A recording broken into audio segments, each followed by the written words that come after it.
Welcome to Jags Drive Time with John Oehser and Brian Sexton. Wow! Jags Drive Time starts right now.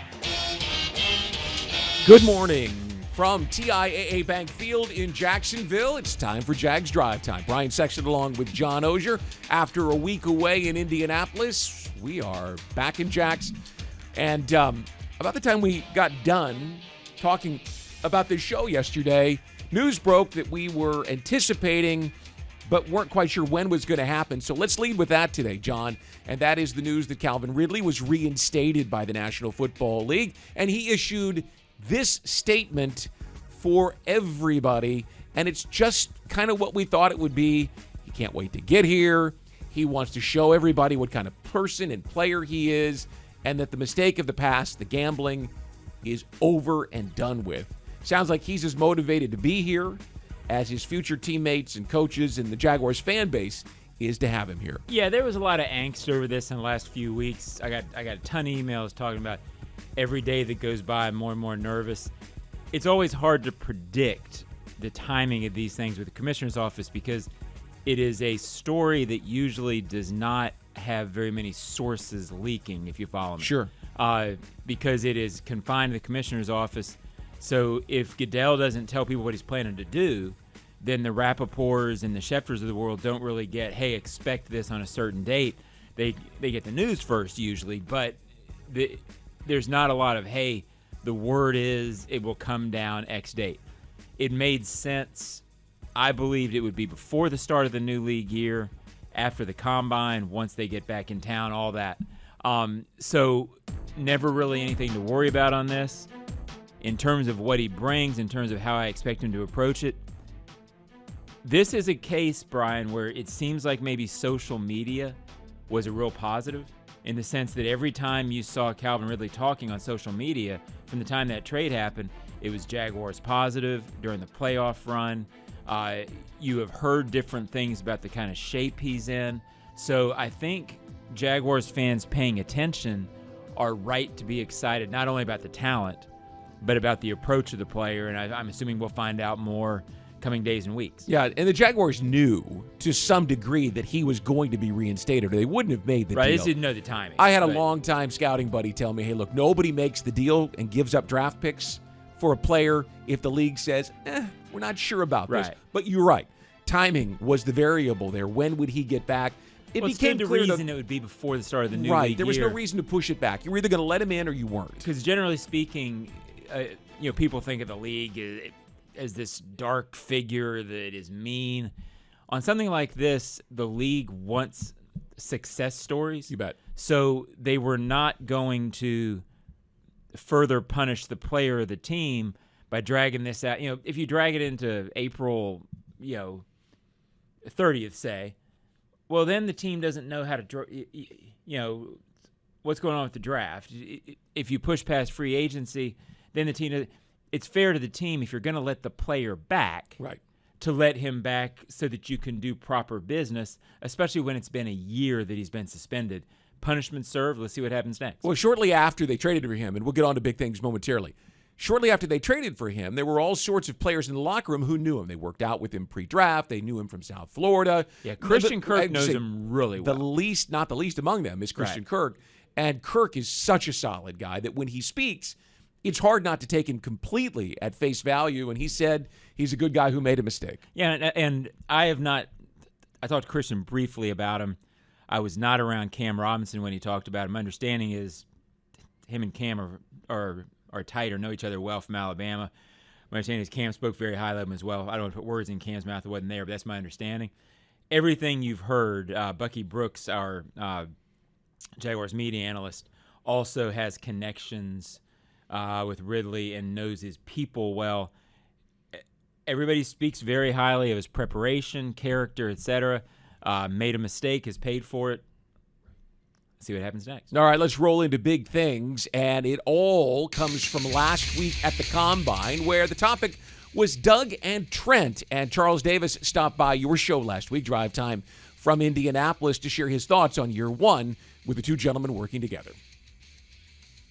What Jacksonville did in one season's time what Doug Peterson and his staff did in assessing what they were getting coming in terms of how to relate to players and what players needed from them to start it all off. They needed a chance to trust this new group, and they did all of that. Now you put it all together, and they've been accumulating talent. It wasn't just last year's draft. They've been accumulating talent for a while, and it's all paid off. And each of the gentlemen spoke last week at the Combine, and Doug talked about the heart of the roster, and that's the locker room. I feel like we got the right guys, the right makeup, the chemistry, the locker room is solid, and those are the things you build on. You know, that's the momentum that you're talking about with those guys right there. And guys that have been in Jacksonville, you know, and they've kind of gone through some tough times, and now, you know, this past year they got on the other side of that, and so that's the challenge now of keeping that rolling as we head into 23. And from Trent's perspective, as we turn to big thing number 3, the focus becomes the draft, which is what the Combine is all about, and it's what the Jaguars are all about. Now, close to the salary cap this year, and with the roster, you just heard the head coach say they believe they've got the right guys. Through the draft now, they will build and find guys to fill in gaps where they need them and help build this thing. Well, the benefits are you get a chance to keep a lot of good football players. And, you know, at some point, most teams in the league have had to do that. If you look at the number, I think there's only one team that hasn't pushed any money out into future years. You just got to be very diligent in the decisions that you make and who you make those decisions for. So, Trent Baalke talking about using the salary cap to keep players, but having to use the draft to go and find new players. In short, John, last week in Indianapolis was a different experience covering the draft than you've had with the number 1 draft pick the last couple of years. Yeah, I can't remember the last time. It feels like maybe 2018, which makes sense because you won, was the last time you really had a newsless offseason. And when I say there's obviously news, but in terms of not building up to a big splash. In 19, you had Nick Foles. In 20, you were releasing a lot of guys, or trading a lot of guys. But then active in free agency the last couple of years. We've been talking about it all year that this was coming. A quieter, more maintaining free agency period. It's what you have to have. And I think Trent would probably laugh when he said not spending very much money, because they're spending money on their own guys, and they're restructuring guys. It means they're paying out signing bonuses. They're trying to get a deal done with Evan Engram that would be signing. You know, teams can be active in free agency and not active over other people's players. You're still trying to win. You're still trying to do it. But the reality is you can't live long-term and have any continuity doing what they've done the last couple of years. I think Trent Baalke would be the first to say, the approach of the last couple of years was by necessity, and because there was no other choice. The remarkable thing, Brian, is that they managed to build what feels like a core doing it that way.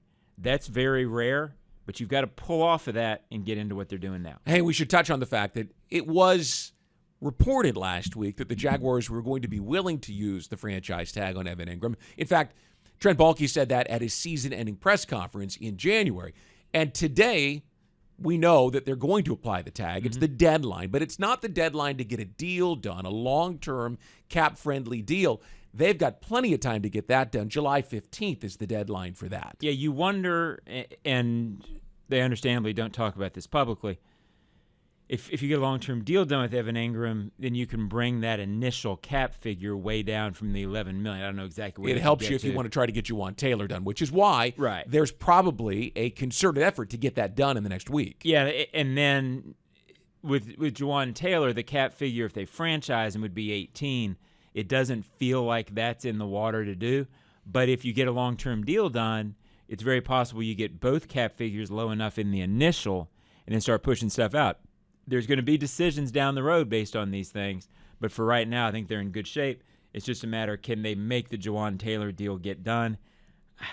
I'm not feeling it, but we'll see. And everything, by the way, is filtered through the lens of the quarterback who they can redo after next season. And when I say I'm not feeling with Juwan, I think they want him back. Well, yeah. And everybody would love him back. But I'm if just you're saying, Juwan, in terms of getting it done, that it's tricky because money talks. if you're Juwan, you're interested in what the market bears because offensive tackles are among the highest paid players in the National Football League in recent seasons. All right, we'll take a break. John and JP were in Indianapolis last week. They talked to a number of folks, and we'll talk about what they said and what they're saying when Jags Drive Time returns.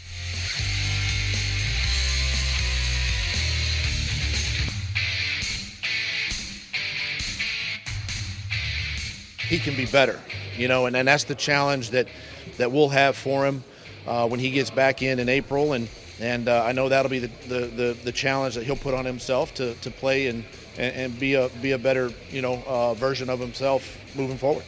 When you talk about the Jaguars, it begins right there. Quarterback Trevor Lawrence, and I'm sure last week that's all anybody wanted to talk about when, from a national perspective, they sat down with you. Yeah, and that's the reality of what they're doing. As everybody who follows the league understands, as they build this roster and go out into the future, right now it's sort of about everything in Trevor. In a couple of years, it's going to be about Trevor and everything, if you follow me. It'll be Trevor first, and then at some point Trevor has to become it's almost not fair to ask this yet, but with the cap you have to do it. At some point it will become a situation where, just like in Kansas City, it's Patrick Mahomes, one key player in Travis Kelce, maybe another on defense, but then everything else starts getting very minimal around the quarterback, and you've got to have superstar quarterback with a roster of support that he can lift. And if you're looking for a reason to believe in that, the Chiefs won the Super Bowl the same year they traded Tyreek Hill. Oh, right. Who led the NFL in receiving yards this year. It's not, I mean, it doesn't sound easy, but it's not an easy thing to ask, and not every quarterback can do it. Trevor has the game, the personality, etc. But that will be a difficult, and that will become the storyline as time goes forward. You can't not talk about Trevor Lawrence. It's interesting. The perspective was what a remarkable change from one year to the other, and just interesting how that became such a given in 1 year. Questions last year, now there's no question in anybody's mind that this kid is a franchise player. All right, let's start with Greg Cosell, who stopped by and visited with you last week, and his thoughts on the Jaguars' young franchise signal caller. I learned years and years ago from Dick Vermeil, and he said that when you draft a quarterback number one, the entire organization, and he's talking about the janitors, he's talking about everybody in the organization, the objective has to be to make that guy a great player. And clearly that was the approach they took this year. They did some really good things with him that helped. He needed to be sped up. He was very deliberate in everything he did. He's a big kid who's a long strider. So you need to shorten his strides. You need to quicken his drop, quicken his set, quicken his delivery. And when you combine that with the nature of the offense, which is more quick rhythm throws, that had to all work together. And they did a masterful job with that. When you look at that position and how long the Jaguars had been working to find something that they could believe in, I'd go back to Blaine Gabbert, who they took number 9 overall in 2011, or Blake Bortles, they took number 3 overall in 2014. They never got to where this kid is right now, which is, all right, we have our quarterback. Well, I think the intriguing thing is, and I believed in it a long time before Doug started talking about it, but once Doug started talking about it, it just felt like there's almost no way it's not going to happen. The improvement that's expected from Trevor next year, with the second year in Peterson's offense, the second year working with these guys, meaning Christian Kirk, Evan Engram, Zay Jones, and they bring Ridley into the mix.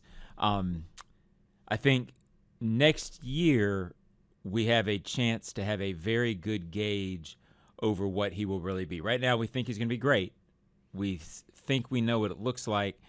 What level can he reach? I think we'll have a much better sample size next year after you see him in the second year in this offense. It's, I would say think about the difference between the first half of the season and the second half of the season, and then multiply that difference with the ability to have an off season where you're thinking about the offense, you're taking things out, putting things in, muscle memory, all that stuff. Next year is the gauge year to me. And it helps to have a familiarity, to have Zay Jones and Christian Kirk and Travis Etienne and Evan Engram. And the thought all along was he wasn't going to be able to go anywhere this next year. The Jaguars were looking to lock him up. As you know now, they have applied the franchise tag. And last week, Charles Davis stopped by and visited with J.P. Shadrick.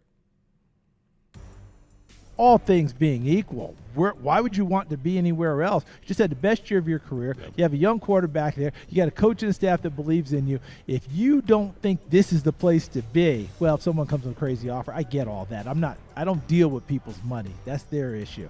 I said it, I'll say it again. All things being equal, this is the spot for him where he can continue to blossom. And, I didn't think it was a coincidence. One of the biggest plays of the entire season was his touchdown catch at the end of the first half against the Chargers. And you see that look in his eye as he sits there on the field, and that's the spark. In fact, here it is right now. The spark that got that was the one in September. But it got him back very into light for a night game. Yeah, it got him back into the game. And he's just that intense player, and to have the relationship with the quarterback, and both of them want to work together another year. John, to get Evan Engram back is as important as any step I think this team takes this offseason. Well, the insight I can give is it was so striking getting to know Evan a little bit and learning his sincerity about wanting to be here. And most players at the end of seasons where they're free agents, they'll usually say they want to come back to a place because they're talking to the media. It's very rare for a guy to come out and say, I don't want to be here. This place stinks. Even when the Jaguars were struggling at times, you heard players say it. Evan clearly wanted to be here. You saw the connection that he had with guys in the locker room. I don't know if he said this per se, but in conversations I had with him, I got the impression his experience in New York was difficult. I think that made him appreciate his experience here more. He's a very thoughtful kid, understands now the NFL after being in it for a long time. So there's no doubt he wanted to be here. The interesting story from the Los Angeles game, I remember talking to him afterward, right after the game. And he said basically when they're down 27-0, he just said, I'm gonna play every play as hard as I can, leave it all on the field and see what happens. And then he looked around and saw other teammates doing that, and it just sort of built on it. I don't want to say Evan was the reason for that comeback, but I think that attitude and his approach in that game sort of shows how much he fits here, if you will, and how much he's about what they're doing here. So bringing Evan Engram back with Kirk, with Zay Jones to give that familiarity in year number 2 in Doug Peterson's system. And then there's this lightning bolt named Calvin Ridley, who, as we told you off the top of the show, and you probably already knew, was reinstated by the league yesterday. Cinda Froyland from the NFL Network offered her thoughts last week during Jags Drive Time. So if you're adding a guy like Calvin Ridley, who since his days at Alabama was a pristine route runner, it's so reliable. And I say that in the sexiest way possible, right? It's great to know exactly where your wide receiver is going to be at the moment that you need him to be there. Yeah, that Cynthia made a good point with that. And I think that above anything else is where, as soon as he gets used to this offense, I don't know if it'll be there the first game, but on 3rd and 6, there were moments last year where Trevor Lawrence, it felt like he had that rapport with Christian Kirk. Knew exactly where he was going to be, and I thought in 2022 offseason, that was a huge reason for bringing Kirk in, to give him a reliable weapon that he could trust. You add one more into that. I'm not saying he doesn't have that with Zay Jones and Evan Engram, but it was special with Christian all season. Give you one more guy like that, they were good on 3rd and manageable last year. you become great in those situations, the difference in points, all of a sudden you get 4 to 6 more points a game out of that. Yeah. That's a huge difference. Now you're in Kansas City territory. Yeah, and about 28, 29 points a game. I don't want to put them at that level yet, but they have as many weapons, it would seem. There are weapons. Yeah. And that's why I say this jump, this third year, this second year under Peterson, you could be sitting on something special. I think they have the weapons. Now, the offensive line has to take it up a notch. If you watch that Kansas City game over and over like I have, you see that the interior three of their offensive line dominated the point of attack once Mahomes got injured in the playoffs. But there's a lot of reason to believe that with the weapons they've got, they can do something like that. All right, when we come back, we'll dive into the Ozone mailbag. We call it Ozone Snapshot here on Jags Drive Time on a Tuesday morning in March, leading up towards the beginning of the new league year next week. We're back right after this.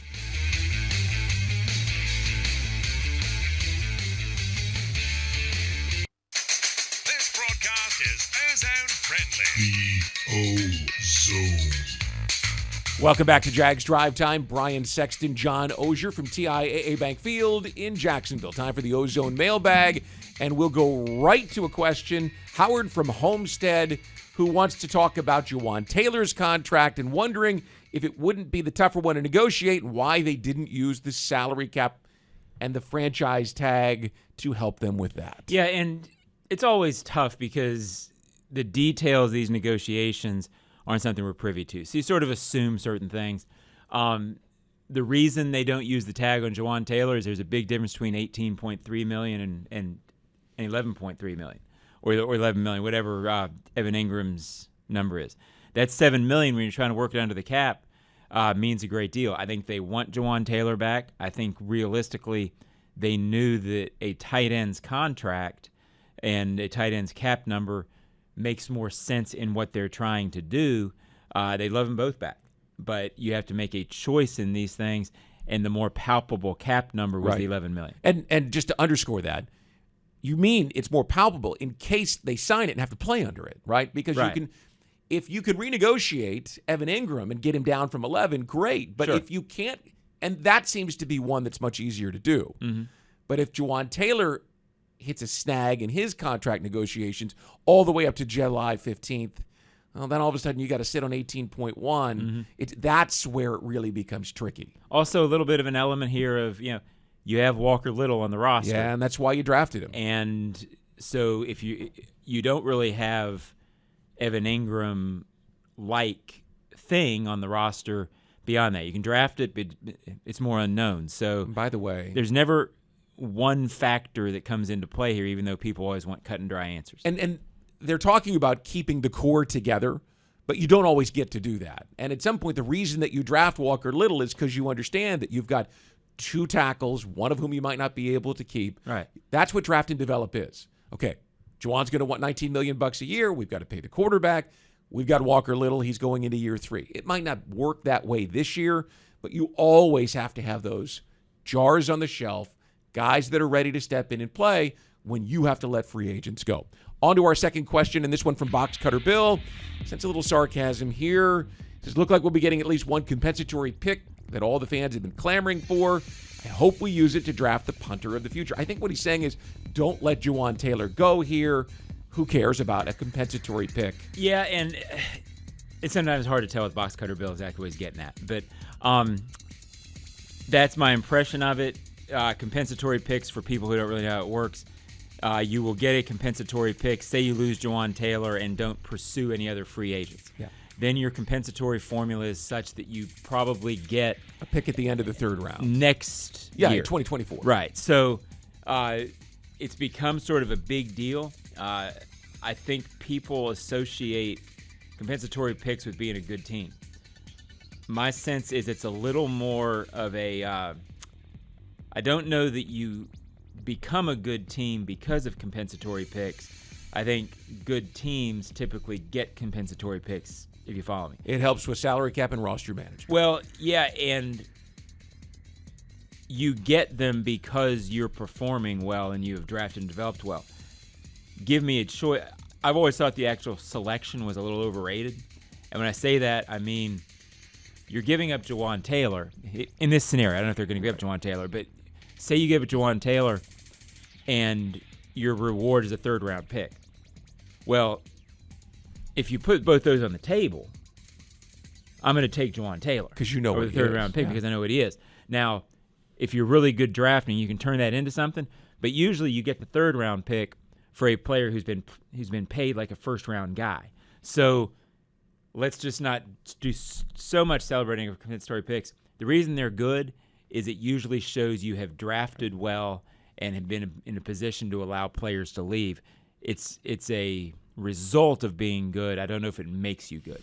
Two quick thoughts on that. One, it used to be that compensatory picks were where they were and you had to use them. Now you can trade them, right? True. That gives you a little more flexibility. And Tom Brady was a compensatory pick. So you can find great players, but that speaks to what you were talking about, and that is you have to use them wisely and draft well. That'll do it for Ozone Snapshot. When we come back, we'll take a quick look at one more piece of business from Indy that kind of portends towards Arizona and the NFL owners' meetings coming up in a couple of weeks. Back after this to finish up Jags Drive Time.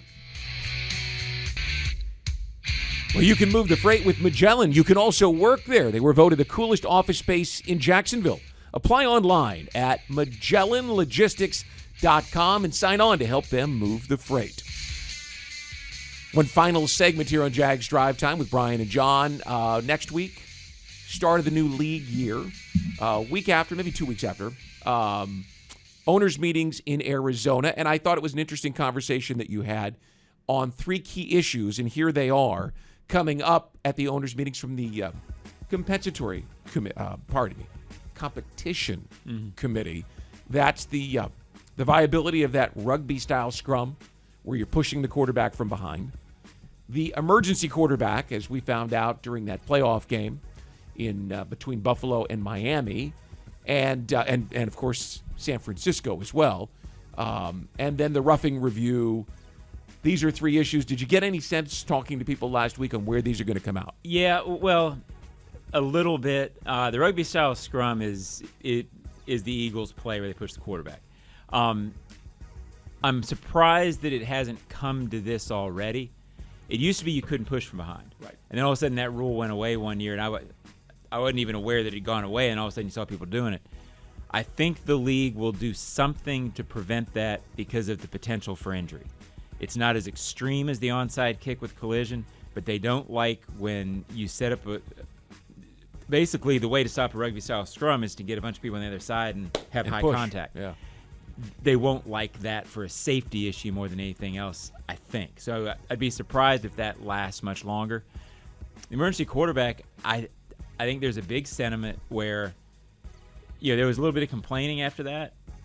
But you can keep a third quarterback if you want. That's up to you. So shame on the 49ers for not having it. And I don't mean to throw them out as the only team that does that. But if you don't recall in the NFC Championship game, they were down to they couldn't do anything. Right. But, okay, Their third quarterback got hurt. So now you're making a rule to protect teams from themselves. Yeah. I think most people in the league would say we have the ability to keep a third. Let's just do it. And then the last one, the roughing the passer, I think it's I'm not sure who proposed it, but there's a proposal on the table to make roughing the passer reviewable. Kansas City was in on that after the Chris Jones play. I think it's as pointless as making pass interference reviewable, because they did that a couple years back, and it still comes down to judgment somewhere. You're moving judgment on the field to the booth. Somebody's still got to make a call on it. So I didn't sense that there's very much movement once you get that into competition committee. Teams sometimes push for things where the competition committee are people who deal with rules all the time and they know how it really plays out.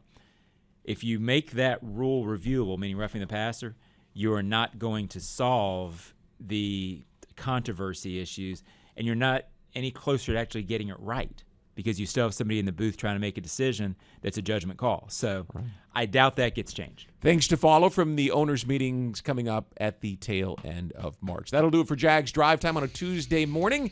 Happy Hour comes your way on Thursday at 4 o'clock with JP Shadrick and Jeff Lageman. Have a great day, everybody.